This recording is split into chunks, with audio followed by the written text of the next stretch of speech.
Welcome back to the Barca Breakdown. My name is Yusuf, and I'm here with my co-host Adam. Hey guys, please hit that subscribe button if you are excited that we're coming back from the international break against Valencia in about 4 or 5 days here, Yus. Then we got Kiev and Real Madrid, so I'm excited, but let's get into the video. Yeah, so we're going to start with a little contract signing with some of our young stars, Pedri, Fati, and as well as Dembele. Then we're going to go into some performance review of Gavi. And then lastly, we're going to just circle back and talk about the next coming games that we have in Barca's lineup. So to start us off, boom, Adam, Yus, big news. Yes, I need Pedri you to take signed, it up a notch, Yus. sign. This is huge news, right? Because Pedri is supposed to sign a 5-year deal with a $1 billion contract trade clause in it. I mean, that is insane, Yus. Like, it's been expected to come because if you remember, we have Fati, Dembele, and Pedri all ending contracts in June of 2022, next summer. And so you get into this weird system here, and we talked about this a lot at the end of last season with Dembele, where if you don't re-sign them now, you basically have to offload them in the winter transfer market, or else they're going to leave for free next year. And so Pedri is huge, Yus. I mean, he is on the Ballon d'Or list. He is the golden boy of the Euros, as we say too many times. He is certainly the best teenager in the world, right? Only I think Haaland and Mbappe are probably up there with him in terms of stature and in terms of, you know, the desire around the world to have them on your teams for players this young. And so it means a lot, man. I mean, you know, Pedri is not some La Masia talent who's been with Barca forever, who bleeds for the team. He came from Las Palmas, you know, before last season, a little over a year ago, as crazy as that sounds. And for him to show the commitment to the club is huge for us, because what we're all trying to avoid is for Barca to be the next AC Milan, right? The team that had the last decade of pretty awful performances after they had a high. And so If we're going to get over Messi and we're going to stop mentioning him all the time and we're going to rebuild a team here that's ready to compete for the Champions League in the next 3 to 5 years, we need some young players to be the cornerstone of that. And for Pedri to be the first block that kind of fits in to the groundwork of the team is just, it's so huge for us, right? For sure. I'm so excited about this because, you know, we had trouble keeping some players, some young talents, and, you know, we've gone through Malcolm, we've gone through Emerson, we've gone through whoever else you want to name in that list that Barca over the years have not been able to grow in our team. Having Pedri sign this 4-year contract is going to be wonderful, 5-year contract. And, you know, the caliber of the signing, like you're saying, he's on the Ballon d'Or list at 18 years old. Not only that, but his release clause is that $1 billion. That's Karim Benzema has a similar release clause as that. So having him being so sought after, you know, Bayern Munich coming after some of our players, this is a good defense so that Barcelona can keep this talent, grow them, and stay in the Barca style and develop them in our team. Because, look, we're in a rebuilding stage and we really need players like Pedri, Fati, Dembele, whoever else to grow and prosper. And that goes into Fati also has a similar contract renewal coming up. Huge. So I mean, it was just like 2 weeks ago when I think it was either Laporta or the sporting director who came out and said, hey, our next, you know, goals right now is to get Fati and Pedri signed, because we just know right, the impending crisis of them being off contract is not something Barca can handle. And like you're saying, Ansu Fati, I mean, he's coming off a year injury, but of course, based off his caliber and that first goal he scored right in his first game back, everyone around the world is going to want him. So I'm excited to see the team moving forward with him as well. And like you said, Dembele, there are talks that his agent and the team have been discussing continuing. It seems like there's always been this weird, I don't know if you ever thought about this. It's always struck me as kind of weird, but like Laporta has always, in the press at least, how they present it, had like a strong love of Dembele, and I do too. And so that is one thing that keeps me and Laporta on the same page. And so it seems like the one thing. It seems like the team genuinely wants to sign Dembele and keep him on. We're going to have him probably adjust his wages, right? Because he's on one of those Bartomeu fat cat deals that the team can't afford. Sure. But I'm hopeful, and I really do hope to see Dembele sign on. It's going to be a little bit of a different story for him, because whereas Pedri and Fati, I feel like, have this growing narrative at the club, Dembele, as we all know, has been languishing in injury time. And so it might be for him one of those things where it's like, hey, you know what, I gave it my all. It was a team I really wanted to be on, but maybe I need to move elsewhere to kind of continue on my dreams and start new, fresh, a new page, right? But I hope they sign I really him. hope not. Yeah, same. But, like, you know, with these young players, I think if you're not getting enough play time, but that's kind of an injury issue. I understand if they need to go somewhere. Hey, look, Barcelona has had a bad rap for injuries on our team, and it seems like we can't keep a lot of players healthy. Yeah. Now, is that just a Dembele thing, or is that an overall team medical staff thing? I'm not 100% sure, but Dembele has also had problems for a while. 100%. Although at Dortmund, he didn't miss that many games, if my memory serves correct. And so, it's partially our doctor's fault. It's also partially the fact that teams are playing so many games now. I feel like the schedule is just increasing and increasing. And so I'm curious to see how these contract renewals go, because like we always talk about, right, we've had some negative things to say about Laporta, but we do genuinely want to be on the same page. And I think where he can start to, correct the narrative that's been building around him, which has not been overly positive lately, is to put his foot down and to negotiate and get the players we need back on the team, back on contracts that the team can afford, right? There have been some rumors about Sergio Roberto lately. I think just today, actually, we got rumors that Laporta and the board and Sergio Roberto and the agent are going to have to start from ground zero because of, the contract negotiations have ended up bad. And one thing Laporta said back when Aleix, if we all remember Aleix, who hasn't played at all this season, basically, he said, hey, we're getting rid of Aleix because you can't have players, even if they're from La Masia, come out and try and negotiate against the club and do things that we can't handle. And so it should be interesting to see, not only with Fati and Dembele, but with Sergio Roberto, if Laporta kind of acquiesces and gives him what he wants because he's Catalan and he's, La Masia talent, or if he sticks strong. So that is one thing I'm looking out for in the next few weeks.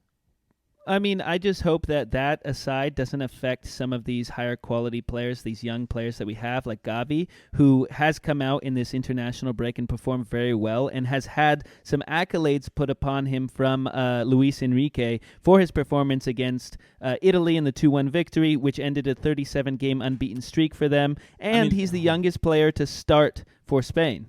It's fantastic. It almost makes you double take, because it feels like this is exactly what happened with Pedri a year ago, right? Or during this Euros. And it's just amazing. I tweeted about this a few days ago at BarcaBreakdown. Hit me in those DMs. Please get on Twitter. Yeah. But, there was a post from ESPN FC about Gavi as a gem, right? And then the week before that, Pedri's a gem. And then a few weeks before that, Frankie de Jong is a gem. And then, the Nation League final MVP, Busquets, is a gem.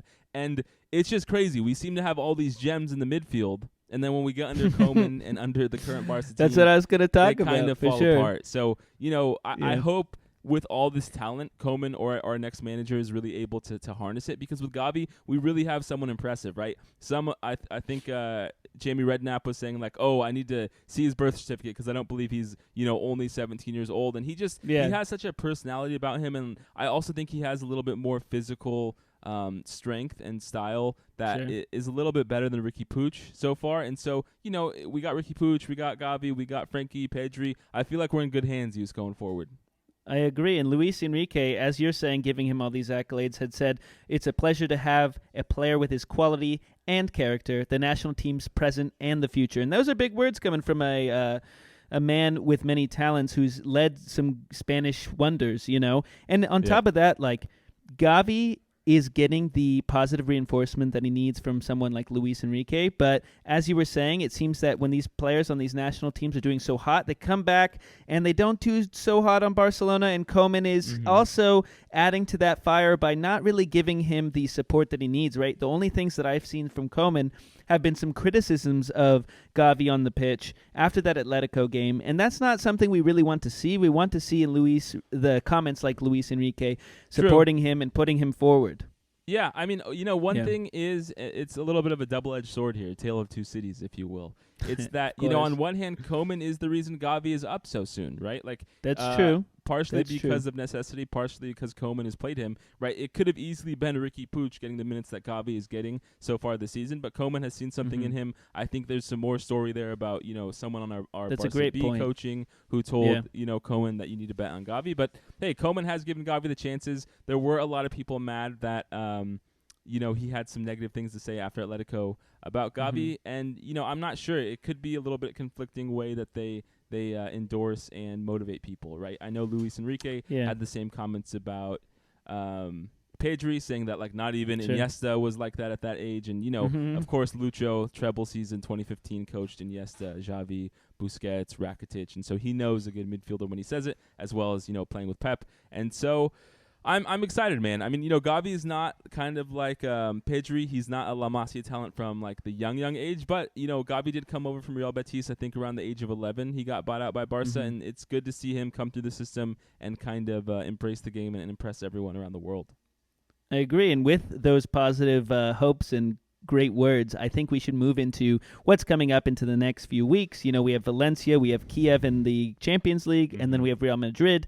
And, we've talked about this for a while. This October is going to be a tough one. We've already seen our struggles. But the highlight of this is... failed the first one against Atleti. Yeah, but the highlight of this situation is that Dembele is supposed to return against, I believe, Kiev. We'll kind of see what's going on but he'll be a sub. There's no way he's coming in and playing a full 90 minutes. No. But Adam, I know you're excited about it. Is there a prediction that you have that Dembele might, how much time he might get? Do you think he'll score in one of these games? How do you think he'll go with Pedri, Depay and Fati in the front? Yeah. Well, here's the lineup. thing, is that it's not just Dembele in a vacuum, right? We saw on social media today Aguero for the first time in Blaugrana colors playing in like a B-team friendly or some sort of game. I actually was going to look into that. We see that Fati, the rumors are now he's ready to start 90 minutes, so he'll be linking up with Depay up front. And then Dembele, right? Okay, it might not be good for us to talk and hype him up too much for Valencia, Kiev, or El Clasico. I don't think we're going to rely on him until after El Clasico just because of, obviously, we need those Champions League points and we need to, show up for El Clasico at home in the Camp Nou with a full fans for the first time, which is also awesome. Yes. But, this is what Koeman's been waiting for. So this is when, the proof is in the pudding. It's for time for Koeman to show up, and I think he will use Dembele to the fullest extent he can, because I think Dembele offers us something we haven't had all year and we haven't had for years, right, since like Neymar. Speed demon? We haven't had the speed and the width on the wings. And I really want to see what Depay can do, because I think of this team as really all of a funnel towards Depay. He has to be the main man so far, and I'm curious to see how he, plays, how he is on a break, if Dembele is putting the cross, how he connects with Fati in the, the area right in front of goal. And so I'm pretty excited, right? Not just about Dembele, but about Aguero, Dembele, Fati playing fully healthy, and Depay. I think there's a lot to look forward to. I know it just feels like we're doing the copium every, 2 weeks, hoping that something will get better. But at least we'll be able to give Koeman what he asked for. At least we'll be able to see if Laporta was correct in his decision to give Koeman this time. And we'll see how the team does. And I'm excited. We're Barca homers, right? We get excited every time Barca's going to play. We think Barca are going to win every game, even as unrealistic it is. And so I'm excited. I think the front three can do a lot of damage. What do you think? Good. I think the same thing. As you're saying, this is a true test of our what Barcelona is equipped with, right? That's the whole thing that Koeman was saying. Hey, look, I need the front attackers. I need my team to actually be there to what I thought I was going to have, so we can have a good games and push forward. I still think that we're gonna have trouble on the defense, obviously, but I think we can make some magic, man. With Dembele, Fati, and Depay, I think they each individually bring their own intensity and ferocity to the pitch, and I think with those three together, magic can happen. So I'm excited. But with all of that, that's all positive news to me. Young stars coming back, re-signing with Barca. We're back to positivity. Let's just hope the team can do it, right? And let's hope you guys, hey, I agree. Listen, okay, we need some positivity on the Barca Breakdown. Hit that subscribe button. Let us know in the comments your thought. And thank you guys so much. We will see you Sunday after Valencia. Thanks, guys.